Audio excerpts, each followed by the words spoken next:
आई वडील अत्यंत महत्वाची दुवा आहे, पण शोकांतिका आहे हो. किती शोकांतिका आहे दादा. दोघं सख्खे भाऊ एका घरात राहत होते आणि दोन सख्ख्या भावांचं भांडण झालं. आणि भांडण झाल्याच्या नंतर त्यांनी सांगितलं आम्हाला वेगळं राहायचं आहे, आता आम्हाला वाटी करून द्या, आम्हाला वेगळं राहायचं आहे. ते दोघंही आई वडील त्या दोन्ही मुलांकडे बघत शांत राहिलीत. मला कधी कधी असं वाटतं अशी मुलं जन्माला येण्यापेक्षा वांज राहिलेलं बरं. कधी सोपं, पण दोन मुलं होती, डोळ्यासमोर मारामाऱ्या होत होत्या, आईबाप ते पाहत होते. केवढं मोठं दुर्भाग्य असेल. दोन्ही मुलांनी सांगितलं आम्हाला वेगळं निघायचं आहे. गावातले काही प्रतिष्ठित लोक त्यांना वेगळं काढण्यासाठी आले. खरं सांगू का, शहाण्यानं सुद्धा भावाभावांची वाटणी करू नये दादा, अजिबात नाही. कारण वाटणी करण्याला ग्रंथामध्ये खूप मोठं पाप लागतं. कधी कधी आपल्या जर एखादा जवळचा असेल तर आपलं माप त्याच्याकडे झुकतं, आणि झुकतं माप देणं म्हणजे नरकात जाण्याची जागा आहे. म्हणून वाटणी, शहाण्यानं सुद्धा वाटणी करण्याच्या भानगडीत पडू नये. एखादा जर खरंच समर्थक असेल आणि चांगल्या नीतीचा असेल, सममाप ठेवत असेल तर त्याने जावं. कारण ते भांडणं कुठंतरी मिटले पाहिजे. पण झुकतं माफ करणारं 100% नरकात जात असतं. दोघा सख्या भावांच्या वाटण्या करायच्या होत्या. प्रत्येक वाटा मांडला होता. पहिला मोठा भाऊ म्हणायचा हा वाटा माझा आहे, दुसरा म्हणायचा हा वाटा माझा आहे. इतकी भांडत होती महाराज. वाटीपासून लोट्यापर्यंत, शिराईपासून कुच्च्यापर्यंत सगळ्या घरातल्या भांड्यांच्या वाटण्या झाल्या. सगळं वाटलं गेलं. पण दोघं माता पिता एका दरवाजात बसलेले होते आणि सगळे गावातले प्रतिष्ठित लोक त्या आईबापाकडे पाहत होते. पण एकही भाऊ म्हणत नव्हता की आईबाप मी सांभाळतो म्हणून. केवढं मोठं दुर्भाग्य आहे दादा. गावातले प्रतिष्ठित लोक म्हटले अरे दोघं मुलं आहात तुम्ही, आईबाप दारामध्ये बसलेले आहेत. दोघं बिचारे टुळू टुळू पाहतात, रडतायत. कोण नेणार आई बापाला? मोठा म्हटला मी फ्लॅट मध्ये राहतो, तिथे सगळे स्टँडर्ड लोक असतात, तिथे मात्र रिच लोक राहतात, आणि माझी आई तर पातळ घालते, बाबा धोतर घालतात. मी जर त्यांना घेऊन तिकडे गेलो तर लोक मला हसतील, म्हणून मी नेणार नाही. दुसरा म्हटला माझा तर हाऊस आहे, माझी परिस्थिती चांगली नाही, मी कुठे नोकरीला नाही, म्हणून मी नेणार नाही. दोघंही आई वडील जसजसा रडायला लागलेत महाराज. दोघांनी नकार दिला आई बापाला न्यायला. आता काय करावं मोठा प्रश्न पडला. पण त्यातने उत्तम मार्ग काढणं गरजेचं होतं. गावकऱ्यांनी सांगितलं दोघंही न्यायला तयार नाही, पण हे आई वडील एकटे कसे राहतील, म्हणून ऐका दोन्ही आई बापाच्या आपण वाटण्या करू. दुर्भाग्य आहेत महाराज. त्या गावकऱ्यांनी सांगितलं आई एकात देऊ आणि वडील एकात देऊ. एक सांगू तुम्हाला, हात जोडून विनंती महाराज, पती पत्नीची कधी वाटणी करू नका. ज्या व्यक्तीने आयुष्यामध्ये आई बापाला दूर केलं एकमेकापासून, पती पत्नीची वाटणी केली, त्याला भोग भोगायला लागतात. लक्षात ठेवा. रामायणामध्ये गोड उदाहरण आलं.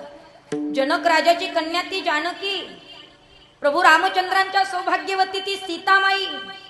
सीतामाईनं आयुष्यात एकच चूक केली, भोगायला लागलं महाराज. ज्या वेळेला जानकी माता रस्त्याने निघाल्या, बाजारामध्ये एक पोपट विकणारा बसलेला होता.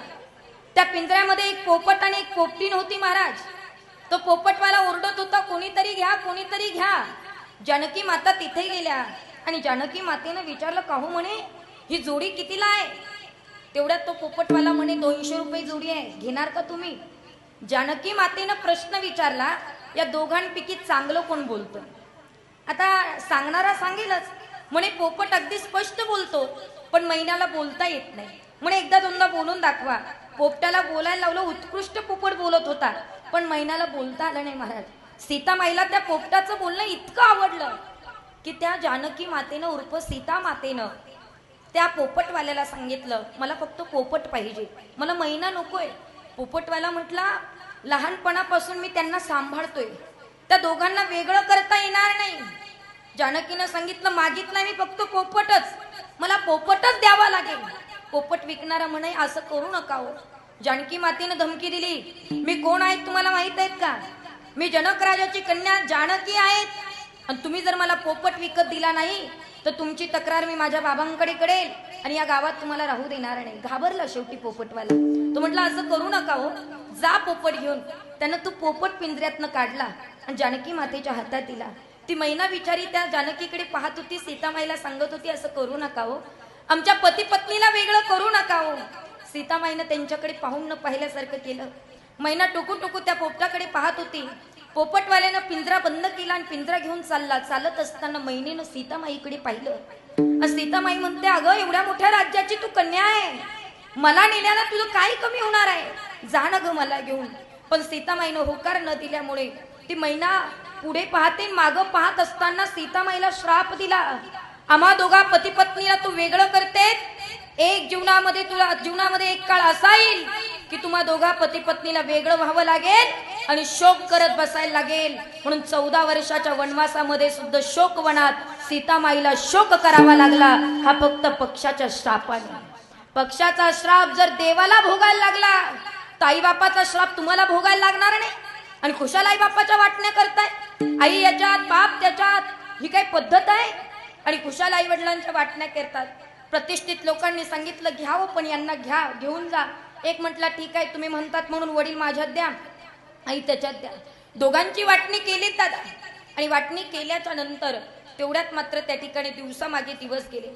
खोटं नाही सांगत, एखाद्या पत्नीचा पती जर गेला तर स्त्री कसंही जीवन जगू शकते, पण एखाद्या माणसाची जर पत्नी म्हातारपायाच्या वयात गेली तर त्या म्हाताऱ्याला भूक जरी लागली तरी सुनांकडे मागता येत नाही, इतकं परक जीवन असतं महाराज.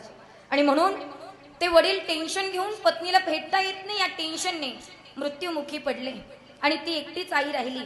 आता दोघही भाऊ एकत्र आले आणि म्हटले का रे, आईनं काय फक्त मला एकट्याला जन्म दिला काय? आई दोघांची आहे, दोघांनी सांभाळली पाहिजे. तर म्हणे चल गावाकडे. गावातल्या सगळ्या प्रतिष्ठित लोकांना बोलवलं आणि सांगितलं या आईची सुद्धा वाटणी करून द्या. आई रडायला लागली महाराज. आईने विचार केला माझी वाटणी? हो, आईची सुद्धा वाटणी होणार. आणि कशी करणार आईची वाटणी? त्या लोकांनी सांगितले बघा, 1 महिना आई याच्याकडे आणि दुसऱ्या महिन्यात माझ्याकडे. मोठा म्हटलं जानेवारीत कुणाकडे? म्हणे जानेवारीत मोठ्याकडे आणि फेब्रुवारीत लहाण्याकडे. मोठा म्हटला का हो, तुमच्याकडे काही न्याय आहेत की नाही? अशा कुठे वाटण्या करतात का? म्हटलं आता याच्यात काय झालं, 1-1 महिना वाटून दिला ना. मोठा म्हटलं जानेवारीमध्ये 31 दिवस असतात आणि फेब्रुवारीमध्ये 28 दिवस असतात, 3 दिवस मी का जास्त सांभाळायचे? याचं उत्तर द्या. शोकांतिका आहेत महाराज. माझा प्रसंग संपलेला आहे. मला सांगायचं एकच आहे, 3 दिवस सुद्धा तुम्ही जास्त वेळ आईबाप सांभाळत जर नसाल तर एक ना एक दिवस तुमचे सुद्धा हाल तेच होणार आहे.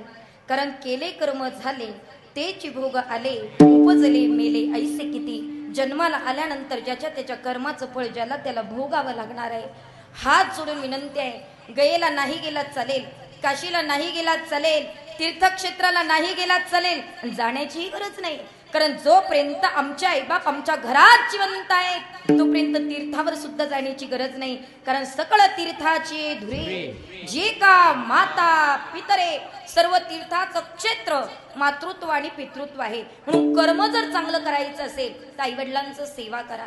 कर्म जर चांगलं करायचं असेल तर मुलांवर चांगले संस्कार करा. आणि उत्तम कर्म करायचं असेल तर आम्हाला विठ्ठल आठवणं गरजेचं आहे. म्हणून निळोबाला म्हणतात, बाबांनो इतका सुंदर देह मिळाला, एवढा छान मृत्यू लोक मिळाला, शक्यतो मिळत नाही. मग तुम्हाला मिळाला, पण इथं आल्याच्या नंतर तुम्हाला विठ्ठल आठवला का? हा प्रश्न महाराज अभंगाच्या प्रती